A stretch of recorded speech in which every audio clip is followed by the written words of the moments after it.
বন্ধুরা, ভারতের সেই স্বপ্ন এখন সত্যি হতে চলেছে, যা নিয়ে ইউরোপীয় দেশগুলো এক সময় বলতো, এই পর্যায়ে পৌঁছাতে হলে ভারতকে যেন আবার জন্ম নিতে হবে। হ্যাঁ বন্ধুরা, আমরা কথা বলছি ভারতের বৈদেশিক মুদ্রা ভাণ্ডার এবং সেই সোনার পাখি হয়ে ওঠার শক্তি রাখে এমন স্বর্ণের ভাণ্ডার নিয়ে।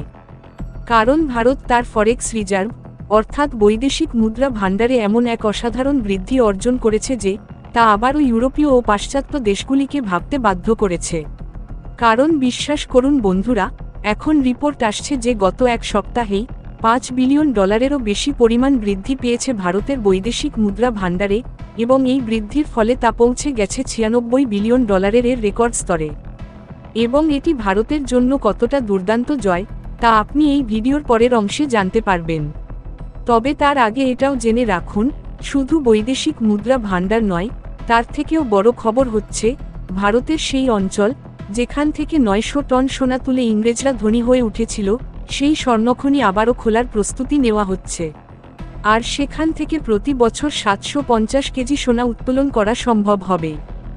এই গোটা উন্নয়ন কিভাবে হচ্ছে তা আমরা ভিডিওতে বিস্তারিতভাবে বুঝব।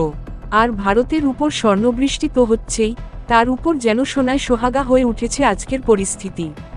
তাই ভিডিওটি একটি লাইক করে দিন আর চ্যানেলটি সাবস্ক্রাইব করতে ভুলবেন না, কারণ এটা আপনার 1 সেকেন্ডের কাজ হলেও আমাদের কাছে তা বড় সহায়তা। আসলে আপনি যদি খেয়াল করে থাকেন, বহুবার এই কথা শোনা যায় বা দেখা যায়, ভারতের হাতে এত সম্পদ ও শক্তি আছে যে যদি এই শক্তিকে চীনে সঠিকভাবে কাজে লাগানো যায়, তাহলে এমন কোনো কাজ নেই যা ভারত করতে পারবে না। আর এখন সেই সময় এসে গেছে যখন ভারত নিজের ক্ষমতা ও সম্পদের মূল্য উপলব্ধি করছে। তবে যখন ভারত নিজের এই শক্তিকে চীনে অর্থনীতিকে এগিয়ে নিয়ে যাচ্ছে, তখন পশ্চিমী থেকে ইউরোপীয় দেশগুলোর চোখ চড়কগাছ হয়ে গেছে। কারণ ভারতকে এক সময় দুর্বল ভেবে যেভাবে ইংরেজরা দখল করেছিল, আজ ভারত সেই দুর্বলতাকেই নিজের সবচেয়ে বড় শক্তি এবং অস্ত্র হিসেবে ব্যবহার করছে। আর শুধু ব্যবহারই নয়, ভারত সিঁড়ি ভাঙছে এক একটা ধাপ করে, কিন্তু মাঝপথে থেমে থাকার কোনো ইচ্ছেই ভারতের নেই। যতদিন না ভারতের অর্থনৈতিক দাপট বিশ্বজুড়ে ছড়িয়ে পড়ে সুপার পাওয়ার দেশগুলোর মতো প্রভাব তৈরি হয়, ততদিন ভারত থামবে না। আর যদি আপনি জিজ্ঞেস করেন ভারত কিভাবে করছে এটা, তাহলে উত্তর একটাই, সোনা এবং বৈদেশিক মুদ্রা ভাণ্ডারকে হাতিয়ার বানিয়ে ভারত এগিয়ে চলেছে অর্থনৈতিক শক্তি নিজের মুঠোয় পুরে।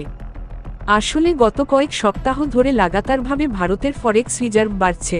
এমনকি এটা বলতে আমাদের কোনো দ্বিধা নেই যে শুরুতে ভারতের রিজার্ভ কিছুটা চাপের মুখে পড়েছিল রুপির মূল্য ধরে রাখতে গিয়ে।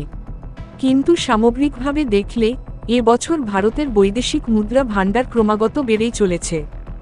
আর যেখানে আগের সপ্তাহে ভারতের এই ফরেক্স রিজার্ভ, যেটি ভারতের রিজার্ভ ব্যাংক RBI একটি গুল্লকের মতো ইউরো, ডলার, পাউন্ড এবং ইউয়ানের মতো শক্তিশালী বৈদেশিক মুদ্রা জমা করে রাখে, সেই গুল্লকে ছিল $692 বিলিয়ন, সেখানে এখন রিপোর্টে বলা হচ্ছে যে RBI স্পষ্টভাবে জানিয়ে দিয়েছে যে গত সপ্তাহেও ভারতের ফরেক্স রিজার্ভে দুর্দান্ত বৃদ্ধি হয়েছে এবং এতে $5 বিলিয়নেরও বেশি সংযোজন হয়েছে, যার ফলে মোট ফরেক্স রিজার্ভ $696 বিলিয়ন পৌঁছে গেছে। কিন্তু এখন প্রশ্ন হল, ভারতের পক্ষে এটি এত গুরুত্বপূর্ণ কেন? তাহলে আপনাকে সহজ ভাষায় বলা যাক, এটি দেশের ইমার্জেন্সি ফান্ড, যার ব্যবহার প্রয়োজনে দেশের অর্থনীতিকে স্থিতিশীল রাখার জন্য করা হয়। এছাড়াও আপনি বিশ্বাস করুন বা না করুন, কিন্তু অনেকাংশে এই ফরেক্স রিজার্ভই RBI ব্যবহার করে ভারতীয় টাকার মান নিয়ন্ত্রণে রাখার জন্য। কারণ যদিও আপনাকে মনে হতে পারে যে টাকার দাম ডলারের তুলনায় ক্রমাগত পড়ে যাচ্ছে, হ্যাঁ, এটা সত্যি যে টাকার মান ডলারের তুলনায় দুর্বল হচ্ছে, কিন্তু আমি আপনাকে জানাতে চাই, গত কয়েক মাসে RBI এই ফরেক্স রিজার্ভ ব্যবহার করে টাকার মান অনেকটাই স্থিতিশীল রেখেছে। না হলে আজকের দিনে টাকার মান 90 এর ওপরে চলে যেত। এটিকে আপনি এমনভাবে বুঝতে পারেন, ধরুন আপনি একজন দোকানদার, আর আপনার কাছে 100টি কলা আছে। যদি হঠাৎ অনেক লোক কলা কিনতে আসে, তাহলে কলার দাম বেড়ে যেতে পারে। কিন্তু আপনি যদি চান যে কলার দাম স্থিতিশীল থাকুক, তাহলে আপনি আপনার গুদাম থেকে আরও কলা নিয়ে এসে বিক্রি করতে পারেন। ঠিক এই কাজটাই RBI করে। যখন টাকার মান কমতে থাকে, তখন RBI বিদেশি পণ্য কেনার জন্য ডলার বা অন্য কোনো শক্তিশালী মুদ্রায় পেমেন্ট করে দেয়, কারণ সেই মুদ্রা আগে থেকেই তাদের কাছে সংরক্ষিত থাকে। অর্থাৎ সহজ ভাষায় বললে, আরবিআই এর ফরেক্স রিজার্ভ হল দেশের অর্থনীতির জন্য এক ধরনের সুরক্ষা কবচ, যা টাকাকে স্থিতিশীল রাখে, আমদানির বিল মেটাতে সাহায্য করে এবং আর্থিক সংকট থেকে বাঁচায়। যত বড় ফরেক্স রিজার্ভ, তত বেশি দেশের অর্থনৈতিক আত্মবিশ্বাস। এর মানে ভারতের বৈদেশিক মুদ্রা ভাণ্ডার বাড়ছে, তো ভারতের আত্মবিশ্বাসও নিশ্চিতভাবেই বাড়ছে। আর যখন ভারত নিজেই নিজের ওপর বিশ্বাস রাখছে, তখন অন্য দেশ এবং বিদেশি বিনিয়োগকারীরাও ভারতের ওপর আস্থা রাখতে শুরু করছে। আর আপনি যদি এই চার্টটি দেখেন, তাহলে আপনি দেখতে পারবেন যে গত বছর মে মাসে ভারতের ফরেক্স রিজার্ভ ছিল প্রায় $646 বিলিয়ন। এরপর সেপ্টেম্বর নাগাদ তা বেড়ে $704 বিলিয়ন পৌঁছে গিয়েছিল, যা ছিল ইতিহাসের সর্বোচ্চ স্তর। যদিও তারপর ফরেক্স রিজার্ভ কিছুটা কমে যায়, তবে এই বছর তা আবার বাড়তে বাড়তে মে মাসের শেষ সপ্তাহে $692 বিলিয়ন পৌঁছায়। কিন্তু এখন যেসব তথ্য সামনে আসছে, তা অনুযায়ী দেখা যাচ্ছে এই লেভেল $696 বিলিয়ন ছাড়িয়ে গেছে, অর্থাৎ মাত্র আর $8 বিলিয়ন যুক্ত হলেই ইতিহাসে প্রথমবার ভারতের ফরেক্স রিজার্ভ সমস্ত পুরনো রেকর্ড ভেঙে ফেলবে। বর্তমানে এটি মাত্র 1 বা 2 সপ্তাহের বিষয়, যা খুব শীঘ্রই ঘটতে চলেছে, কিন্তু এর পাশাপাশি ভারত আবারও সোনার পাখি হয়ে উঠতে চলেছে। আসলে একসময় ভারতকে সোনার পাখি বলা হতো, এবং এই দেশে এমন কয়েকটি সোনার খনি ছিল যেখান থেকে বিশাল স্বর্ণভাণ্ডার মিলেছে। স্বাধীনতার আগেই এমনই একটি খনি ছিল কর্ণাটকে, যেখান থেকে শত শত টন সোনা উত্তোলন করা হয়েছিল, যা ইংরেজদের ধনী করে তুলেছিল। আমরা বলছি কর্ণাটকের কেজিএফ অর্থাৎ কোলার গোল্ড ফিল্ডসের কথা, যেটিকে 79 বছর পর আবারও খোলার প্রস্তুতি নেওয়া হচ্ছে। আপনাকে জানিয়ে রাখি, কোলার গোল্ড ফিল্ড ব্রিটিশ আমলে ভারতের সবচেয়ে বড় স্বর্ণখনি ছিল। ব্রিটিশদের সময় প্রতি বছর এখান থেকে শত শত টন সোনা উত্তোলিত হতো। শুধু 1880 সাল থেকে পরবর্তী 120 বছরে প্রায় 900 টন সোনা এখান থেকে বের হয়েছে।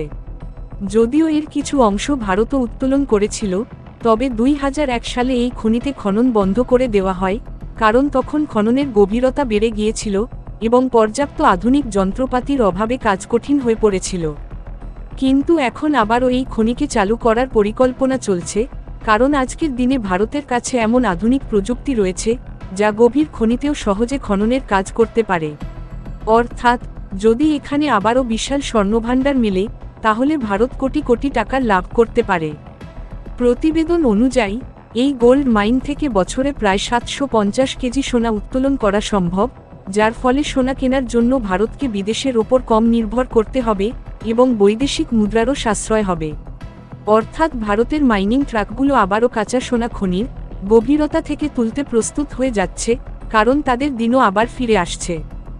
বাকিটা আপনাদের ওপর। আপনারা কি মনে করেন, ভারতের কি এই খনিকে আবার চালু করা উচিত? আপনার মতামত অবশ্যই কমেন্টে জানান। আর ভিডিওটি লাইক করে আপনার বন্ধুদের সঙ্গে শেয়ার করুন, যাতে তারাও এই তথ্য জানতে পারে।